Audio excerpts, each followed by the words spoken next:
गुरु का मतलब होता है जिनके विचार रूह में उतर जाए, जिनके विचार रूह में उतर जाए वह है गुरु। ज्योतिबा फुले, सावित्रीबाई फुले ऐसे गुरु हैं जिनके विचार भारत के जो लोग जानकारी है बहुजन समाज के रूह में उतरना चाहिए, तब उन गुरु का असली सम्मान होगा। ज्योतिबा फुले, सावित्रीबाई फुले आज हमारे बीच नहीं है, उनका सम्मान तब होगा जब उनके विचारों को आप अपने आप में स्वीकार करेंगे, अन्यथा कोई मतलब नहीं है जयंती मनाने से। यदि आप स्वीकार करते हैं, स्वीकार करने के बाद जीवन में परिवर्तन आ जाए, जिनके विचार को सुन कर करके आपके जीवन में परिवर्तन आने लगे, तो समझ लेना वह कोई व्यक्ति साधारण व्यक्ति नहीं है।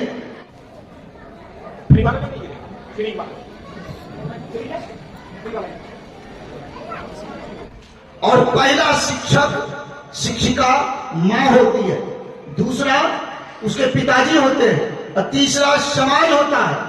और यह समाज आप देखिए, जिस मां ने आपके कान में पहले आवाज दिया मां, मम्मी, पापा यह बात कहने के लिए, और आप स्कूल में गए, वहां एबीसीडी मास्टर ने सिखाया, और से अनार सिखाया, आप IAS IPS बने, इस बीच में आपको सैकड़ों लोगों ने ज्ञान दिया, सैकड़ों शिक्षक की भूमिका आपके जीवन में IAS बनाने में रहा, और आपने ये सारे शिक्षक को दरकिनार कर दिया, और आपने एक ही शिक्षक कहा मेरे बाबा जी तो यही शिक्षक हैं, दूसरा कोई नहीं। जिस सत्संग में जाते हैं अब वही आपके बाबा जी हैं, वही आपके गुरु हैं, और ये सारे गुरु खत्म। क्यों भाई, आपको ABCD सिखाया था बाबा जी ने, IAS बनाया था बाबा जी ने, मतलब सारे खत्म, सिर्फ एक ही बाबा जी हो गए आपके वही गुरु। उसने कौन सा ज्ञान दिया, कौन सा ज्ञान दिया था आपको? कान में कह दिया वही ज्ञान, चंद्रमा पर जाने का ज्ञान दिया, कोई रॉकेट बनाने का ज्ञान दिया, और भारत यही धीरे धीरे करके पिछड़ता चला गया। सम्राट अशोक के समय में 18 विश्वविद्यालय था, नालंदा, तक्षशिला, विक्रमशिला, उदयपुरी, जगदल, ऐसे तमाम अंतरराष्ट्रीय विश्वविद्यालय थे जहां दूसरे देश के लोग यहां पर पढ़ने आते थे। और आज भारत के लोग अमेरिका पढ़ने के लिए जाते हैं तो गौरवान्वित महसूस करता है, और पहले चीन, जापान, उत्तर कोरिया, दक्षिण कोरिया के लोग भारत पढ़ने के लिए आते थे, वो लोग गौरवान्वित महसूस करते थे। कोरिया के डिक्शनरी में, जापान के डिक्शनरी में, चाइना के डिक्शनरी में भारत का अर्थ लिखा हुआ है स्वर्ग। वो लोग भारत को स्वर्ग मानते हैं, और भारत के लोग आसमान में स्वर्ग ढूंढते हैं। तिब्बत के लोगों से मेरी मुलाकात हुई, तिब्बत के लोग कहते हैं कि हम लोग अपना पैर भारत की ओर नहीं करके सोते हैं, अपना पैर भारत की ओर नहीं करते हैं। क्यों? क्योंकि भारत में हमारे तथागत बुद्ध का जन्म हुआ है, इसलिए हम उधर पैर नहीं रखते हैं। यानी पूरे दुनिया के लोग भारत की तरफ देखते हैं, भारत को स्वर्ग मानते हैं, भारत को गुरु भूमि मानते हैं। गुरु का मतलब क्या होता है? गुरु का मतलब होता है जिनके विचार रूह में उतर जाए, जिनके विचार रूह में उतर जाए वह है गुरु। ज्योतिबा फुले, सावित्रीबाई फुले ऐसे गुरु हैं जिनके विचार भारत के जो लोग जानकारी है बहुजन समाज के रूह में उतरना चाहिए, तब उन गुरु का असली सम्मान होगा। ज्योतिबा फुले, सावित्रीबाई फुले आज हमारे बीच नहीं है, उनका सम्मान तब होगा जब उनके विचारों को आप अपने आप में स्वीकार करेंगे, अन्यथा कोई मतलब नहीं है जयंती मनाने से। यदि आप स्वीकार करते हैं, स्वीकार करने के बाद जीवन में परिवर्तन आ जाए, जिनके विचार को सुन कर करके आपके जीवन में परिवर्तन आने लगे, तो समझ लेना वह कोई व्यक्ति साधारण व्यक्ति नहीं है। उस साधारण व्यक्ति को असाधारण समझना और उसका सम्मान करना, उनके पद चिन्हों पर चलने की कोशिश करना, उसी दिन तुम्हारा कल्याण होगा, अन्यथा कभी कल्याण नहीं होगा। अब किसी बात को कहने के लिए भीड़ की जरूरत नहीं है, सच को कहने के लिए हिम्मत होना चाहिए। गैलीलियो ने जब पहली बार कहा पृथ्वी सूर्य के चारों ओर घूमती है, तो उस समय में जितने भी ईसाई मिशनरीज के लोग हैं उनको यह बात बुरा लगा, क्योंकि ईसा मसीह ने कहा था कि सूर्य चारों ओर घूमता, लेकिन गैलीलियो ने कहा नहीं, पृथ्वी सूर्य के चारों ओर घूमता। और गैलीलियो को लोगों ने मार दिया। जिन लोगों ने गैलीलियो को मार दिया आज उसका धरती पर नामो निशान नहीं है। गैलीलियो आज हमारे बीच जिंदा है, इसलिए सच बात कहने के लिए भीड़ नहीं, साहस की जरूरत है। सच को अडिग रहो, आने वाला पीढ़ी तुम्हें याद रखेगा। झूठ को आप स्वीकार करते हो, उसके बजाय सच को स्वीकार करो, क्योंकि झूठ तो झूठ है। झूठ एक दिन बेनकाब होगा और सत्य जो है एक ना एक दिन आपके सामने आएगा।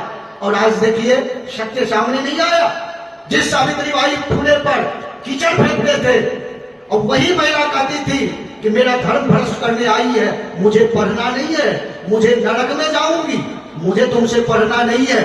आज वही महिला आज स्कूल हो जाती है ना। और सावित्रीबाई फुले को जो गोबर फेंकती थी उसका आज नामो निशान नहीं है। आज सावित्रीबाई फुले हमारे बीच जिंदा है। अब 100 शरीर आप समझ रहे, उनका विचार जिंदा है, इसलिए वो जिंदा है। इसलिए महापुरुष जो होते हैं ना वो यूनिवर्सल ट्रुथ होते हैं। जैसे क्या है, ज्योतिबा फुले महान हैं, महान थे नहीं बोलते हैं। जैसे सूर्य पूरब में उगता है, उगता था नहीं बोलते हैं, उगेगा नहीं बोलते हैं। यूनिवर्सल ट्रुथ जो होता है हमेशा प्रेजेंट में होता है।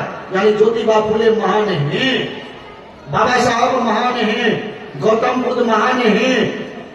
और यदि आप लोग भी समझते हो इस धरती पर कुछ आए हैं तो हमें कुछ अपना नाम करना है, तो कुछ अलग पहचान बनाना चाहिए। एक व्यक्ति था, बहुत आलीशान महल बनाया और महल के बाहर में कुर्सी लगा करके बैठा हुआ था। उसके बगल से एक व्यक्ति जा रहा था। उस व्यक्ति को पूछा कि यह मकान किसका है। उसने बड़े गर्व से कहा कि यह मकान मेरा है। उस व्यक्ति ने कहा जब तुम नहीं रहोगे तब यह मकान किसका होगा। वह व्यक्ति चुप हो गया।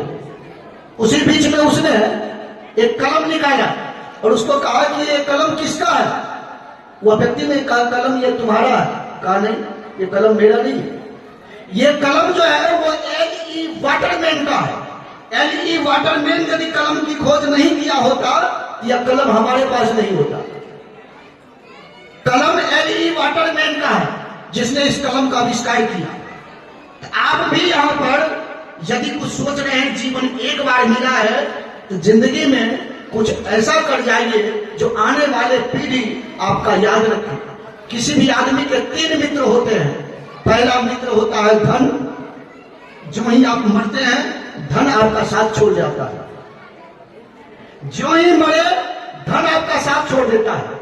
मरने के 1 घंटा भी नहीं होता है कि आपका बच्चा जो है ना आपको उस घर से निकाल करके सड़क पर रख देता है।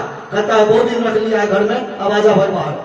आपको क्या कर देता है, रोड पर रख देता है। मरने के साथ बर्दाश्त नहीं करता है कि 1 दिन आपको घर में रखे। यानी धन आपका साथ छोड़ दिया। दूसरा भी मित्र है उसका सगा संबंधी, जो कहता है जीवन मरण सत्य है और शमशान घाट तक आपको साथ जाता है और शमशान घाट से वापस चला जाता है।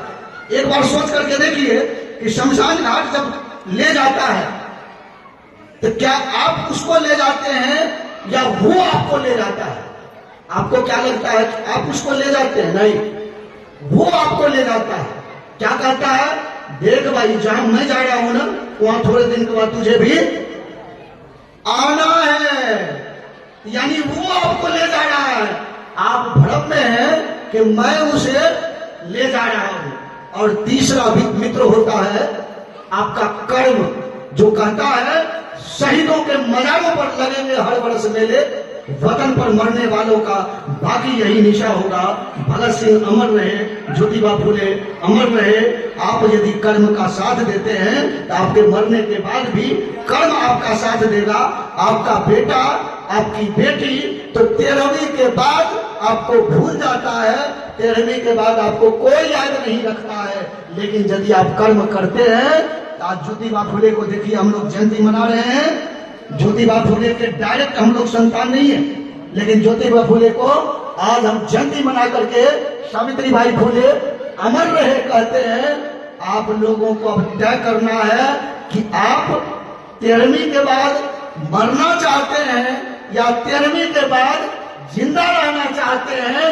तो इस दुनिया में आए हैं तो कुछ कर करके मरिए, न रहो न निराश करो मन को। कुछ काम करो, कुछ काम करो, जग में रह करके कुछ नाम करो। ये जग में आए हैं तो कुछ नाम करिए, मरना तो सबको है। सब लोग यही कहते हैं क्या, दाल रोटी कमाना।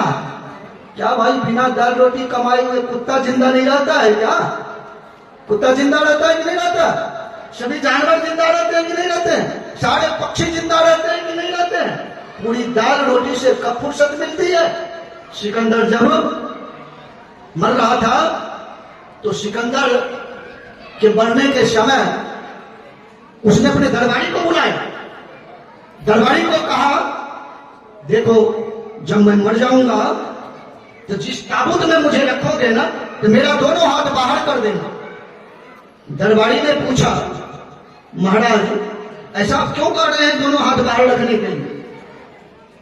उसने कहा, जब मैं मर जाऊंगा ना तो ताबूत से दोनों हाथ बाहर रखोगे ना, तो दुनिया को यह संवाद जाना चाहिए कि सिकंदर भी यहां से खाली हाथ गया, लेकर के कुछ नहीं गया।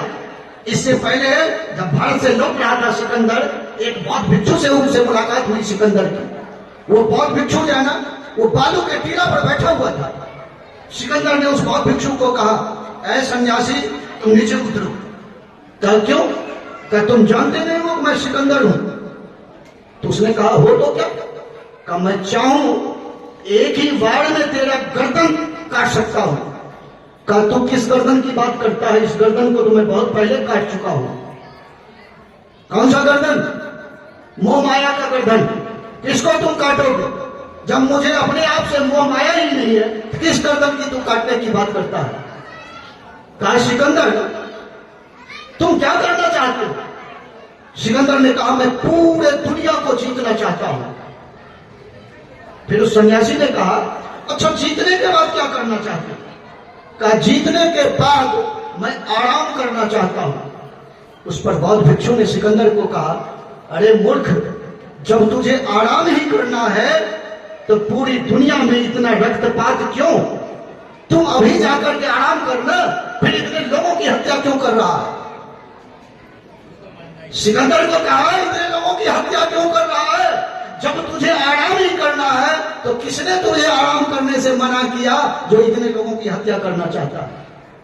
और यहां से जाते जाते जब सिकंदर का ये दिमाग खुला, तभी तो उसने कहा था मेरे दोनों हाथ बाहर रखना।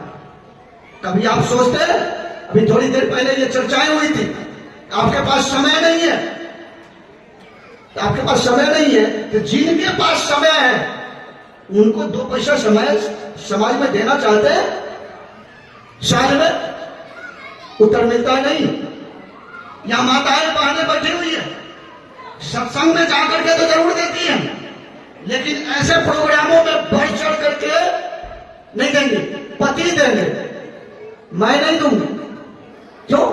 आप क्यों नहीं देंगे? आप ब्राह्मण के हिस्सेदार नहीं है क्या? आप भी तो कुछ खर्च करते हैं, आप भी कुछ कमाते हैं, आप अपने पुण्य का भागी तो आप बनिए। सभी में पति का ही निर्णय क्यों?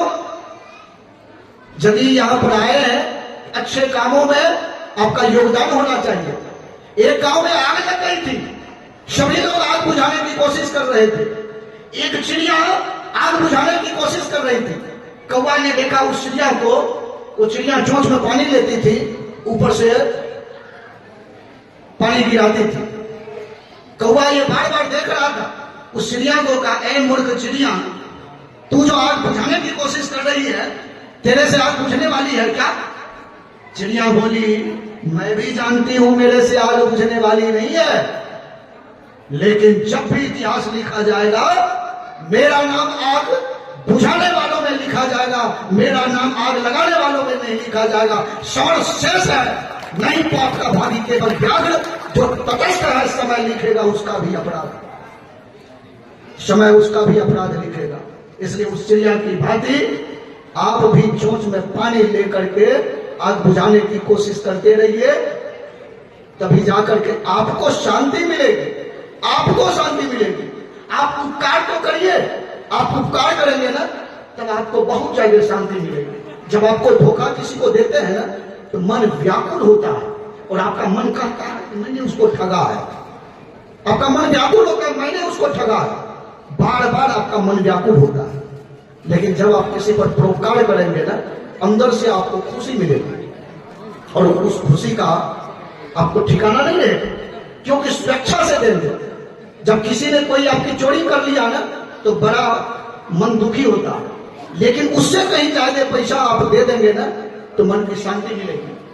अब मैं ज्यादा नहीं कहूंगा, संचालक महोदय यहाँ मंच पर चढ़ गए हैं, इसलिए इशारा मैं समझ रहा हूं आप लोगों को भी भूख लग भी गई होगी और सुबह से ही हमारे साथ हैं।